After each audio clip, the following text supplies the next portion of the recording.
So, tara.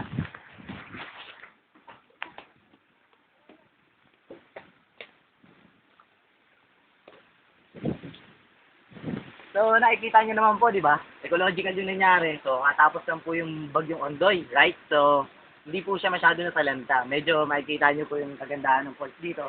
Let's go.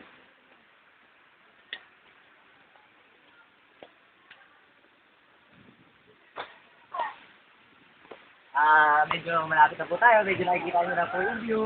Yung ganda po ng falls namin. So, ito po yung mga groupmate ko. Ito po.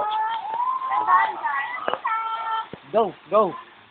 So, ayan po, nakikita nyo po. Tara na po. Pupunta na po natin yung mismong pool.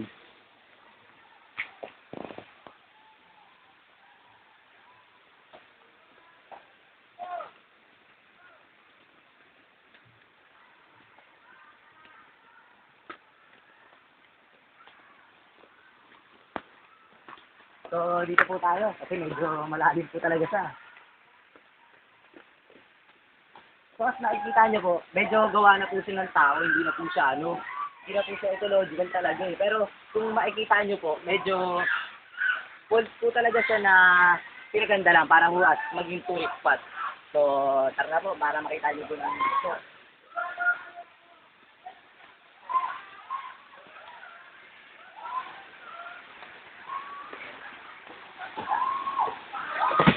Uy, buntik!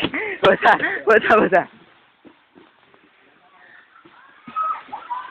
So, madulas po siya. So, daan-daan po kami.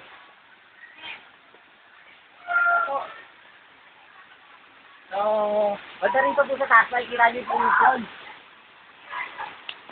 So, 18 feet po siya. Kaya po namin naisip na dito po, kasi ecological, makikita po natin yung kagandahan ng kalikasan natin na hindi pa po nasisira sa panahon na ito. So, as you can see, with my group, this is our team, nakikita nyo naman po yung view. Hindi pa po siya nasisira. Sana po, pagyamanin natin, pagkaayusan po natin itong kalikasan na maibigay para po sa atin yung mahal natin Panginoon.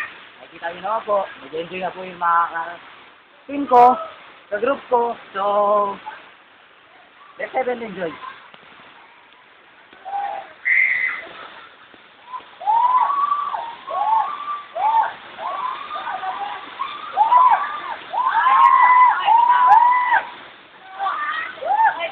So, nakikita po, malinaw po yung tubig.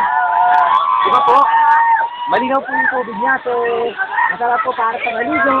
Tapos na nagkakulitan yung mga kaklase ko. So, mamisa, this is our team, ecological, para po sa inyo. Thank you.